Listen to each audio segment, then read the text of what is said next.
વ્રજની ગોપીઓ કોણ છે? શા માટે ઠાકોરજી મૃત ભક્ષણ લીલા કરી? કહે છે કે બધી વેદની શ્રુતિઓએ વિચાર્યું કે આપણે પ્રભુના ગુણગાન તો ગાઈએ છીએ, અને શ્રુતિઓ નેતિ નેતિ કહે છે, ન ઇતિ ન ઇતિ, અમારું સામર્થ્ય નથી. અક્ષર બ્રહ્મ સુધી એ આનંદની ગણતરી કરી, પણ જ્યાં પરબ્રહ્મના આનંદ સુધી પહોંચી, ગૌલોક ધામમાં પહોંચી, તો ન ઇતિ ન ઇતિ, અમારું સામર્થ્ય નથી. એ પ્રભુના લીલાધામનો અનુભવ નથી એમને. અમારે પ્રભુના દર્શન કરવા છે. બધી વેદની શ્રુતિઓએ તપ કર્યું, પ્રભુ પ્રસન્ન થયા. કોઈ શું ઈચ્છા છે? પ્રભુ અમારે આપના નિત્ય લીલાધામના દર્શન કરવા છે. પ્રભુએ આજ્ઞા આપી, અલૌકિક સ્વરૂપ લઈ વેદની શ્રુતિઓ પ્રભુના નિત્ય લીલાધામ તરફ ચાલી. માર્ગ બહુ કઠિન, 3 વેદના શ્રુતિઓ થાકી ગયા, આગળ જવાનું અમારું સામર્થ્ય નથી. સામવેદના 16,000 શ્રુતિઓ જે ભક્તિનું પ્રતિપાદન કરે છે, તામસ ભાવવાળા છે, હઠીલા સ્વભાવના છે, ભલે કંઈ પણ થાય અમે પ્રભુના નિત્ય લીલાધામ સુધી પહોંચીશું. 3 વેદની શ્રુતિઓ કે તપ તો મેં બધાએ કર્યું છે, પણ હવે આગળ અમે ચાલી શકીએ એમ નથી, તમે પ્રભુને અમારા દંડવત પહોંચાડજો. આ 16,000 શ્રુતિઓ નિત્ય લીલાધામના દ્વાર પાસે પહોંચ્યા. દ્વારપાલ વ્રજભક્તોએ રોક્યા, ક્યાં જવું છે? કે પ્રભુની આજ્ઞા થઈ છે. જઈને ઠાકોરજીની વિનંતી કરી. ઠાકોરજી સ્વામીજી સાથે યુગલ લીલા વિહાર કરતા કરતા યુગલ સ્વરૂપે પધારી રહ્યા છે. જ્યાં યુગલ સ્વરૂપના દર્શન કર્યા, દેહ ગેરનું બધું સાનભાન ભૂલી ગયા, અને એવી આસક્તિ લીલામાં થઈ ગઈ. પ્રભુએ કહ્યું, શું મનોરથ છે? પ્રભુ, આપના લીલા વિહારનું સુખ અમારે પણ જોઈએ છે. ત્યારે ઠાકોરજી વરદાન આપ્યું, કલ્પે સારસ્વતે ત્વામ વૈ વ્રજે ગોપ્ય ભવિષ્યતે. સારસ્વત કલ્પમાં તમે વેદની શ્રુતિઓ વ્રજમાં ગોપી બનીને આવશો, અને મારું આ નિત્ય લીલાધામ વ્રજ સ્વરૂપે ભૂતલ પર પ્રગટ થશે, અને હું પણ એ સમયે અવતાર ધારણ કરીશ. ત્યારે તમારા મનોરથોને હું પૂર્ણ કરીશ. આ કલ્પ પ્રથમ કલ્પ છે, અને સારસ્વત કલ્પનું વરદાન મળ્યું છે. જો બ્રહ્માજીના પ્રત્યેક દિવસને દૈનંતિક કલ્પ કહેવાય છે, પ્રત્યેક મહિનાને માસ કલ્પ કહેવાય છે, અને પ્રત્યેક વર્ષને સંવત્સર કલ્પ કહેવાય છે. દરેક બ્રહ્માનું આયુષ્ય 100 વર્ષનું છે, એટલે આપણો એક પરાર્ધ થાય. 100 વર્ષ પછી બ્રહ્માનું પણ મૃત્યુ થાય, પ્રભુની નાભીમાંથી નવા બ્રહ્માનું સર્જન થાય. અનંતકાલથી આ સૃષ્ટિનો ક્રમ ચાલતો આવે છે. બ્રહ્માનો દિવસ એટલે કલ્પ, જો કેટલો મોટો.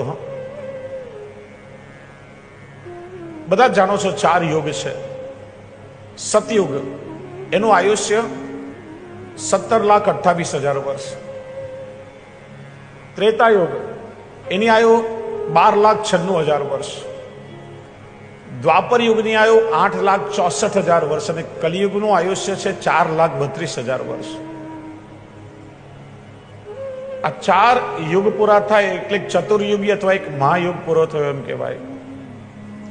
71 વખત 4 યુગ પૂરા થાય ત્યારે એક મન્વંતર બદલાય, એક મનુનો શાસનકાળ બદલાય. 14 મન્વંતરો છે: સ્વારોચી, સ્વયંભૂ, ઇન્દ્ર સાવરણી, રુદ્ર સાવરણી, દક્ષ સાવરણી, બ્રહ્મ સાવરણી, વૈવસ્વતાદિ. તમે જ્યારે કોઈ કર્મકાંડ કરો, બ્રાહ્મણો સંકલ્પ કરાવે ત્યારે કાળનું ગણિત બોલાય.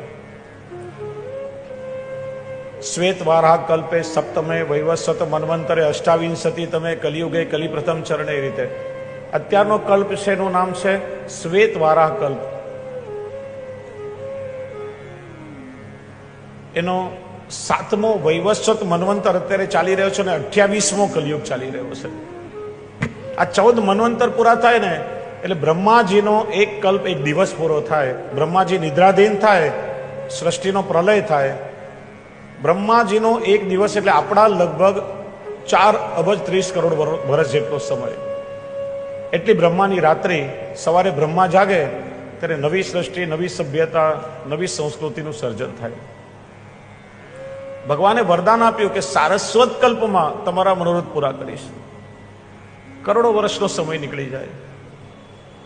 શ્રુતિઓ વિચાર્યું કે વેદની શ્રુતિના રૂપમાં રહેશું તો લૌકિક કર્મકાંડમાં આપણો ઉપયોગ થતો રહેશે, પ્રભુની આજ્ઞાને ભૂલી જઈશું. આવ્યા બ્રહ્માજી પાસે, અમને કોઈ અલૌકિક સ્વરૂપ આપો કે જેથી પ્રભુની લીલાને અમે સ્મરણ કરીએ. બ્રહ્માજી કહ્યું, મારા યજ્ઞકુંડમાં પ્રવેશ કરો. વેદની શ્રુતિઓ યજ્ઞકુંડમાં પ્રવેશ કર્યો. યજ્ઞ પૂરો થયો ત્યારે 16,000 અગ્નિ કુમારો એમાંથી પ્રગટ થયા છે. પુરુષનો દેહ છે. કહ્યું તમે દંડકારણ્યમાં જઈને તપ કરો, સમય આવે પ્રભુની કૃપા થશે. આ 16,000 અગ્નિકુમારો આવ્યા દંડકારણ્યમાં, જે નાસિક તપોવન પાસે આવેલું છે. તપ કરવા લાગ્યા. સમય વીતવા લાગ્યો, એક પછી એક કલ્પ પૂરા થયા. દરેક કલ્પમાં પ્રભુએ અવતાર ધારણ કર્યા.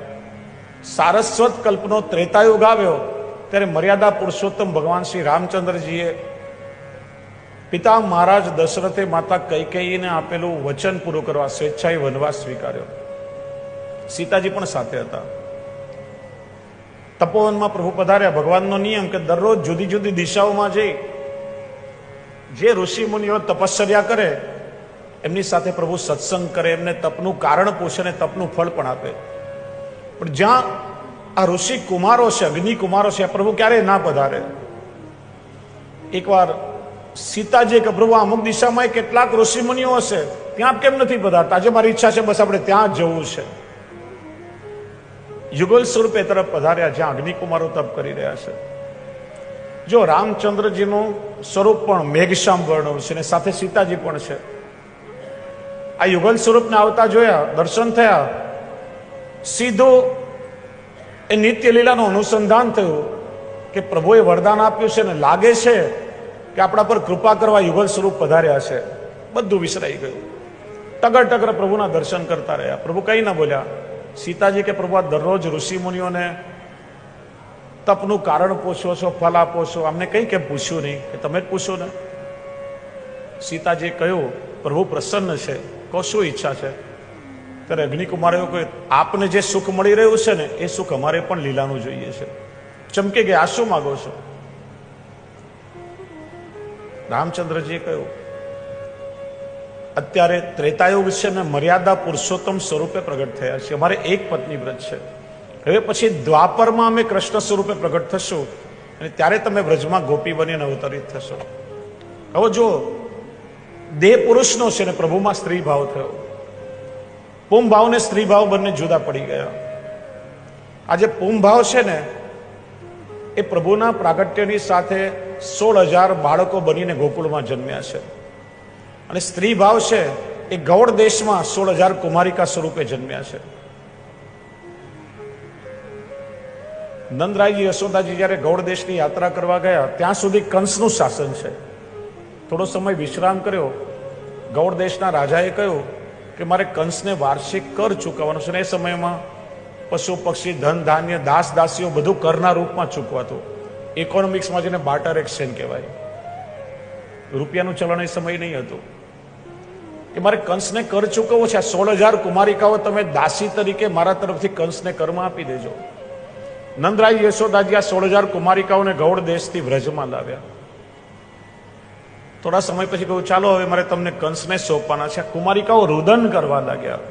કંસ બહુ ક્રૂર છે, અનેક પ્રકારે અમારા પર અત્યાચાર કરશે, એના કરતા અમને યમુનાજીમાં નાખીને ભલે પ્રાણ લઈ લો પણ અમને કંસને ના આપશો.